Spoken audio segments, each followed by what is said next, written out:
अरे बेट्यांनो, काय रे विसरलात तर नाही ना दादाला?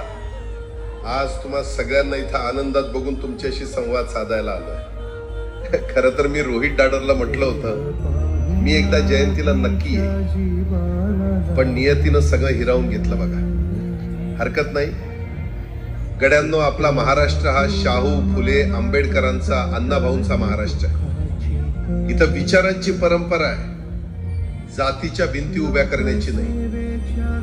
अण्णाभाऊ साठे यांना परिस्थितीनं शाळेपासून दूर ठेवलं, पण शिक्षणाची भूक त्यांच्या मनातून कधीच संपली नाही. कामगार वस्त्यांमध्ये अभ्यास मंडळांमध्ये बसून त्यांनी अक्षरांशी मैत्री केली आणि पुढे त्याच माणसानं महाराष्ट्राला फकीरासारखं अमर साहित्य दिलं. ज्याला समाजानं थांबवण्याचा प्रयत्न केला त्यानं शिक्षण आणि विचारांच्या जोरावर इतिहास घडवला.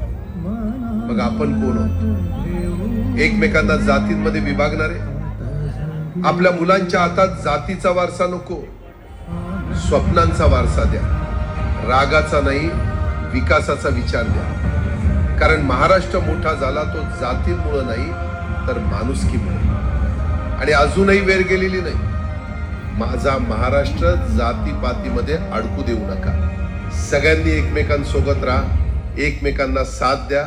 आपली तीच खरी ताकद आहे. चला आता निघायला लागेल. बारामतीत अजून बरेच कार्यक्रम आहेत. जाता जाता एकच सांगेन, अख्ख्या महाराष्ट्राला माहिती आहे अजित पवारनं कधी जातीचं राजकारण नाही केलं. मी जिवंत असताना सुद्धा समाजाचा प्रत्येक घटक सोबत घेऊन काम केले.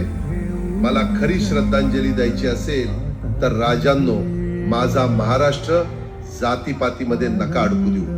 माझा महाराष्ट्र तुम्हा सगळ्यांना खूप पुढे घेऊन जायचं. चला आता निरोप घ्यावा लागेल. काळजी घ्या. जय महाराष्ट्र, जय लहुजी, जय राष्ट्रवादी.